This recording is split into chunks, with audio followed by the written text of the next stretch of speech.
Have you ever just stared at a news headline and thought, why? Why do people actually cross that line and commit a crime? For centuries, human society tried to answer that question with fear, superstition, and honestly, brutal vengeance. But over time, our understanding of crime has radically transformed. Today, in this explainer, we're going to explore this fascinating journey. We'll track how humanity moved from arbitrary torture to a deeply scientific, analytical approach to justice, breaking down the very mechanics of human behavior, punishment, and the law. Okay, let's dive into this. Here is our roadmap for today.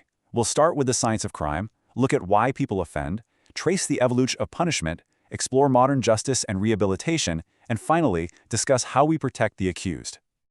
Starting right off with Section 1, the science of crime. Now, it is absolutely crucial that we frame our topic today not just as some dry, boring legal concept, but as a dynamic, living science. Criminology is the foundational scientific study of crime, criminals, criminal behavior, and the justice system itself. But the really important thing to understand here is that criminology isn't just one single subject. It's deeply interdisciplinary. To truly wrap your head around crime, you have to draw vital insights from sociology, psychology, law, and even economics.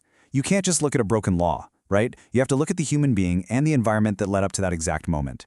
Which brings us to Edwin Sutherland, a really influential figure in this field. He defined criminology as the body of knowledge regarding crime as a social phenomenon. And I really want to emphasize that brilliant pivot. Sutherland was essentially telling us that we have to stop seeing crime merely as a rigid legal wrong and start analyzing it as a complex societal issue. Because when you view crime as a social phenomenon, you start looking for the root causes in our communities, our economies, and our cultures. Moving on to Section 2, why do people actually offend?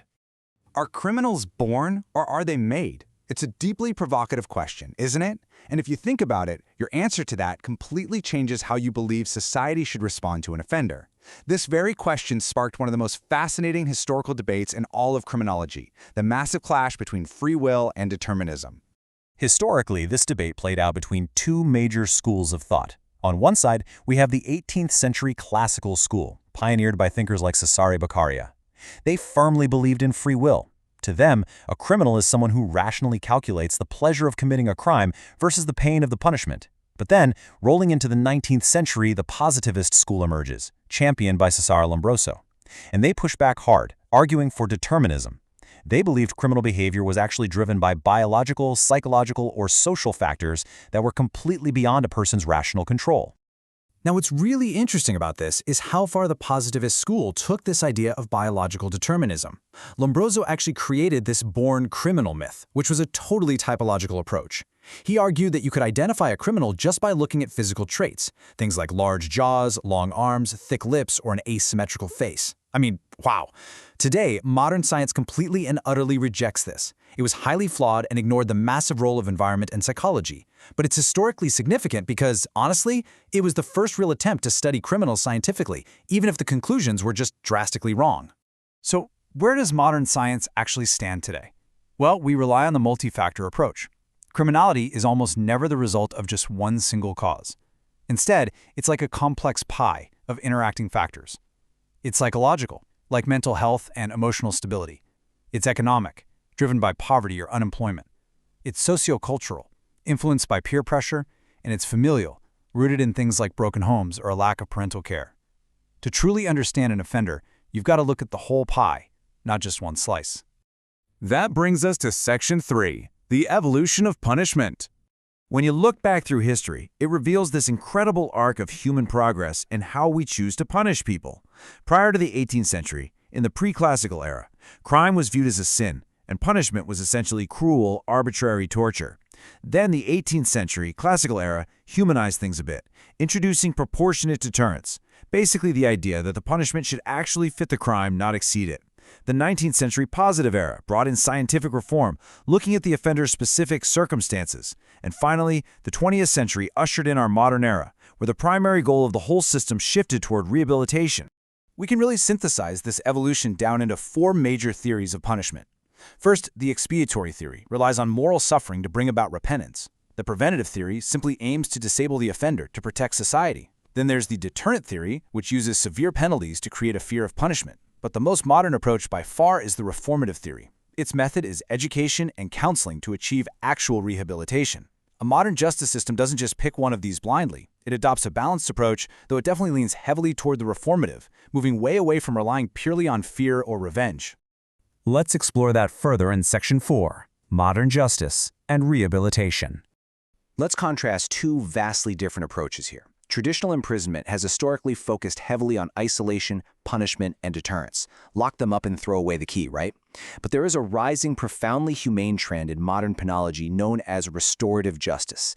Instead of just locking someone away, restorative justice focuses on repairing the actual harm done. It prioritizes victim healing, community reconciliation, and forces the offender to take direct accountability for their actions.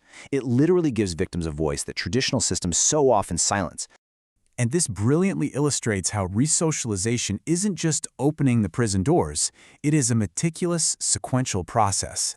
Step 1 is psychological assessment and counseling to address mental health needs. Step 2 equips the offender with educational and vocational training so they can actually survive out there in the economy. Step 3 involves a gradual transition through open prisons or probation, granting limited freedom to help build self-discipline. And finally, Step 4 is full community reintegration. The entire goal is to turn offenders back into self-disciplined, law-abiding citizens.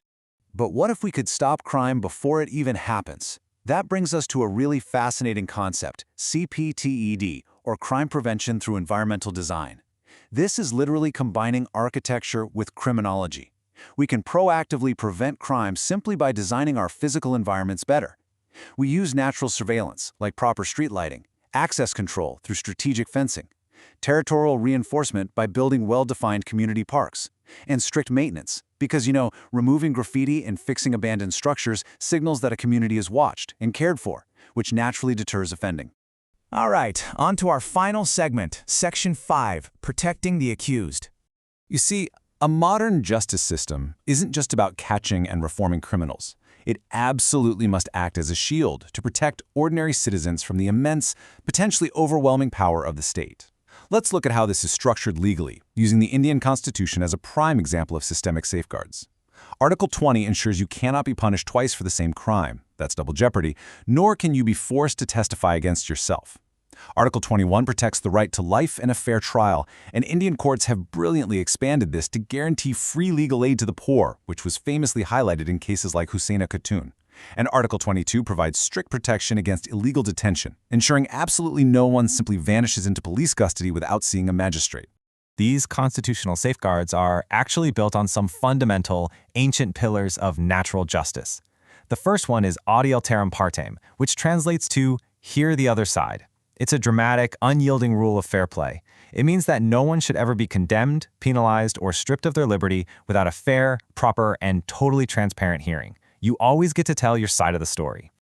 The second pillar is Nemo Judex in Causa Sua, meaning no one should be a judge in their own cause. This rule explicitly prevents bias, whether it's personal, financial, or subject matter related. It ensures absolute, total impartiality in the courts.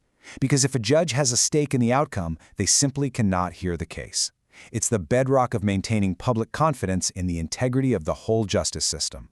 Which leaves us with this final, powerful question to reflect on as we wrap up this explainer. Does true justice mean making the offender suffer, or does it mean making society whole again? As we've seen from the evolution of criminology, moving away from pure vengeance and towards scientific rehabilitation seems to create a safer, fairer world. But it's a systemic shift that really challenges our deepest human instincts. It's definitely a question worth keeping in mind the very next time you see that headline.